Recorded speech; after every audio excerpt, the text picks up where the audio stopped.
بسم اللہ الرحمن الرحیم وآتوا اليتامى أموالهم ولا تتبدلوا الخبيث بالطيب ولا تأكلوا أموالهم إلى أموالكم إنه كان حوبا كبيرا وآتوا اليتامى أموالهم اور یتیموں کو ان کا مال دے دیا کرو. یعنی اگر تم کسی یتیم کے مال کے سرپرست بن گئے تھے یا مثلا یتیم چھوٹا تھا اور تم اس کے کوئی قریبی رشتہ دار تھے، اور عام طور پہ چونکہ یہ رشتہ داروں کے ساتھ ہوتا تھا، مکہ کا ماحول تھوڑا سا آپ کو بیان کر دوں، عورتوں اور یتیموں کے ساتھ بہت برا سلوک تھا، اور خاص طور پہ یتیم بچیاں کیا کرتے تھے ان کے رشتہ دار، جب کوئی چھوٹی عمر میں مثلا یتیم ہو گئی ہے تو اس کو پرورش کے بہانے گھر لے جاتے تھے اور اس کا مال ہڑپنے کے لیے اس سے شادی کر لیتے تھے، اور شادی کرنے کے بعد چھوٹے سے موٹے بہانے بنا کے اس کو طلاق دے دیتے تھے، اور وہ اپنے مال سے بھی محروم، شوہر کی پناہ سے بھی محروم، اور وہ بیچاری اس کے بعد ایک عجیب و غریب، کیونکہ پہلے شادی کر چکی ہے، اب اس کا وہ رشتہ بھی اس طرح سے نہیں ہے، کوئی اس کا پرسان حال نہیں، اس طرح چھوڑ دیتے. ایک یہ یتیموں کے ساتھ کیا کرتے تھے ان کے رشتہ دار کہ یتیموں کے مال کی سرپرستی کے بہانے کھا جاتے تھے، اور قبل اس کے کہ وہ خود بڑے ہوں اور بڑے ہو کے اپنی چیزوں کو وہ سنبھال سکے، جلدی جلدی اس سے پہلے ہی سارا کام جو کرنے والا ہوتا تھا وہ کر لیتے تھے، اور جو بچی کچھ چیز ہوتی تھی وہ کہتے تھے ہم نے تو بڑی امانت سے اتنی محنت کرتے تھے، اور کاروبار میں کبھی کبھی نقصان ہو جاتا تھا تو یہ وہ تو فلان، بالآخر کھا جاتے تھے یتیموں کا مال. تو یہ اس تناظر میں آیات ہیں کہ اللہ تمہاری تمام چیزوں پر رقیب ہے، تو نظر میں رکھے ہوئے. وَآتُوا الْيَتَامَى أَمْوَالَهُمْ اور یتیموں کا مال ان کے حوالے کر دو. وَلَا تَتَبَدَّلُوا الْخَبِيثَ بِالطَّيِّبِ اور اچھے مال کو برے مال سے نہ بدلو. طیب ہم اس کا ترجمہ کرتے ہیں پاک. یہ پاک اس کا اصل ترجمہ کیا ہے؟ جس کے اندر جو بالکل صحیح ہو، اسی لیے اس کا ترجمہ پاک کیا جاتا ہے، جس میں نجاست نہ ہو. ٹھیک ہے، ورنہ طیب کیا ہے؟ بالکل صاف، پیور، خالص. مثلا طیب کو خبیث سے نہ بدلو، جس کے اندر یعنی جو 2 نمبر مال ہے اس کو 1 نمبر مال سے نہیں بدلو. یعنی اب یتیموں کا مال دینے کا وقت آیا ہے، جو اچھی جگہیں ہیں مکس کیا ہوا تم نے، تو اچھی چیزیں خود رکھ لو، اور جو 2 نمبر گھٹیا مال ہے وہ یتیموں کو دے دو. وَلَا تَأْكُلُوا أَمْوَالَهُمْ إِلَىٰ أَمْوَالِكُمْ اور ان کے مال اپنے مال کے ساتھ ملا کر نہ کھاؤ. یہ آپ توجہ فرمائیں، یہ جن کے پاس مال ہوتا ہے نا، دوسروں کا مال بھی ان کے مال میں ہوتا ہے، مل کے کر رہے ہوتے ہیں، ان کے لیے یہ بہت الرٹ کرنے والی آیات ہے.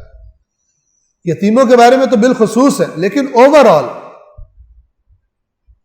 مومن کی ہمیں روایات میں یہ بتایا گیا کہ اگر کسی کا ایمان دیکھنا ہے اس کی نمازیں اور روزے اور اس کے سجدے اور رکوع نہ دیکھو. اگر کسی کو دیکھنا ہے کہ یہ مومن ہے یا نہیں، اس کے معاملات دیکھو. اس کے ہو سکتا ہے اوپر بڑی ٹوپی پہنی ہو، تسبیح پکڑی ہو اور ساتھ ساتھ چل رہی ہو، اور ایسا چھرا مارے کہ آپ کو پتہ چلے میں تو جب کھڑا رہا ہوں میرا گردہ ہی نکال لیا اس نے. ٹھیک ہے نا؟ فرمایا کہ دین اس سے نہیں دیکھو. کیوں؟ ہو سکتا ہے اس کی عادت پڑ گئی ہو، اس کو اب چھوڑ ہی نہیں سکتا، اس کی زندگی میں ایک یہ داخل ہو گئی عادت.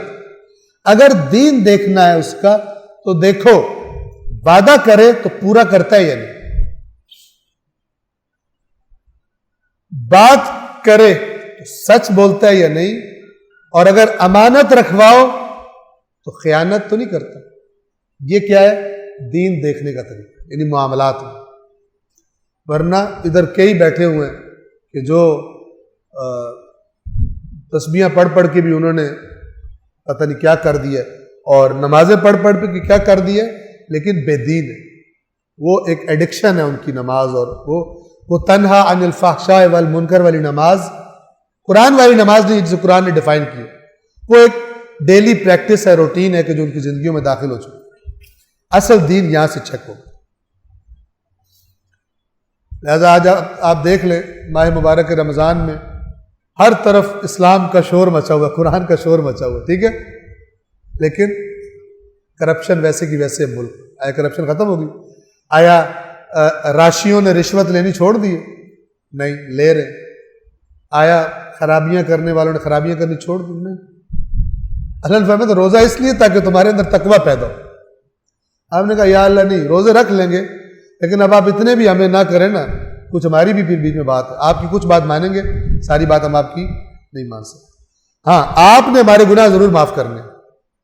آپ کو پتہ تو ہے ہمیں کتنے گناہ کرنے پڑتے ہیں ہر روز، لہٰذا ہم روزے رکھ رہے ہیں، آپ نے ہمارے سارے گناہ معاف کر. تو بعض کو اس وجہ سے ایڈکشن ہو جاتی ہے، روزہ بھی رکھنا ہے، نماز بھی پڑھنا ہے. کچھ لوگ جو ہیں مثلا ہمارے حضرات جو ہیں وہ محرم کے پہلے 10 دنوں میں بڑے نیک ہو جائیں گے. یعنی ایسے افراد کو خود دیکھا ہوا جانتا ہوں، عادی شراب خور ہے، ٹھیک ہے، پہلے 10 دنوں میں جناب امام کے احترام میں نہیں پڑھ رہا. سبحان اللہ، اپنا گھڑا ہوا دین. اگر امام کا احترام ہوتا تو وہ تجھ سے ویسے ہی چھڑوا دیتا. ہاں، محرم آئے اور تجھے شرم آئے کہ یہ کام ہے نا، یہ بھی طاقت ہے اس کی کہ وہ تجھے بتا رہا ہے کہ یہ کام مجھے نہیں پسند. تو جو نہیں پسند تو پھر شرم و حیا کر لے اور بعد میں بھی نہ کر. یہ کیا بات ہے؟ اللہ کے دین میں سے بیچ میں اپنا ایک دین بنا لے. بھائی رمضان میں نہیں کروں گا مثلا، باقی بعد میں کروں گا. یہ کون سا دین ہے؟ یہ مذاق ہے. یہ قرآن نے کلیئر کہہ دیا. کچھ باتوں کو مانتے ہو، کچھ کا انکار کرتے ہو، کہتے ہو بعض پر ایمان لیں گے، بعض پر ایمان لیں گے، کچھ کر لیں گے، کچھ نہیں کریں گے. یہ اللہ سارا ریجیکٹ کر دے. اور یہ جو مسلمانوں نے دین کی کٹنگ کی ہے نا، اپنے سائز کے مطابق دین کو بنا لیا ہے، اور بعض ایکسپرٹ ٹیلرز نے دین کے نام پر انہیں کٹنگ کر کے دین فٹ کر کے دے دیا ہے کہ جو تمہاری زندگی ہے اس پہ تمہیں اس کے مطابق دین بنا کے دیتے ہیں. پیمنٹ اتنی لیں گے، ہمارا برانڈ بہت بڑا ہے، ہماری پیمنٹ اتنی ہوگی، دین تمہیں تمہاری مرضی کا اور کنفرم تمہاری بخشش وہ تمہیں دے دیں گے، ہمیں اتنی پیمنٹ کر دو، ٹھیک ہے نا. اور وہ دین اپنی مرضی کا لے کے پھر رہے. یہ دین ریجیکٹڈ ہے خدا کے. قرآن نے سب کچھ قرآن نے بڑا واضح بیان کیا، اور باقی سب کچھ قرآن کی طرف پلٹے گا. جیسے اللہ کہتے ہیں نا وَإِلَى اللَّهِ تُرْجَعُ الْأُمُورِ، تمام امور خدا کی طرف پلٹیں گے. آج کوئی ہدایت چاہتا ہے تمام سنا ہوا دین قرآن پہ پلٹائے، اور قرآن پہ اس طرح نہیں پلٹایا کہ پھر قرآن سے کہہ جو یہ میں آپ پہ پلٹا رہا ہوں. اب یہ نہیں کہ آپ جو ہے وہ میری بات ہی کوئی نہ مانے، کچھ آپ کی رکھ لیتے ہیں، کچھ آپ ہماری رکھ لیتے. یہ اللہ تعالیٰ کے ہاں قبول نہیں. اِنَّهُ كَانَ حُوبًا كَبِيرًا، ان کے مال اپنے مال کے ساتھ ملا کر نہ کھایا کرو، یقیناً یہ بہت بڑا گناہ ہے. امانت والے مال کو مکس اپ کر لو، بعد میں تعویلیں شویلیں کر کے میں نے یوں کیا، میں نے فلان کیا، اتنا تو بنتا ہی ہے، اس کا بال کھا جاؤ. تو آپ یاد رکھیں، جو چیز ایک بندہ رسول پاک کے پاس آیا تھا اور اس نے پوچھا کہ یا رسول اللہ گناہ کیا ہے، روایات میں یہ چیز نقل ہوئی ہے، ٹھیک ہے. کیا فرمایا کہ پوچھا کہ یا رسول اللہ گناہ کیا ہے؟ فرمایا کہ جو تیرے دل میں کھٹکے. یہ جو معاملات ہیں نا، ان میں تعویلیں کر کے لوگ کھا پی جاتے ہیں، کمپنیوں کا کھا جاتے ہیں، اپنے باس کا کھا جاتے ہیں، تعویل کرتے خود ہی، یہ تو یوں ہے، یہ تو یوں ہے، فلان ہے، حالانکہ کھٹک رہا ہوتا ہے. اور بعض اوقات مولانا سے بھی پوچھیں گے بھی، مولانا اگر یوں کر لیا جائے تو میں اتنا یہ رکھ لوں، یہ کھٹکا ہوتا ہے دل میں. تو ہو سکتا ہے تعویل تعویل کر کے آزما بڑا کر لیں، لیکن بہتر ہے کہ اس سے پرہیز کیا جائے، ٹھیک ہے. جو آپ اوپنلی نہیں بتا سکتے اپنے اس کو جا کر، اور آپ چھپ کے کھا رہے ہو، تو وہ پھر صحیح مشکل میں انسان اس کے ذریعے پڑھ سکتا ہے. صدق اللہ العلی العظیم.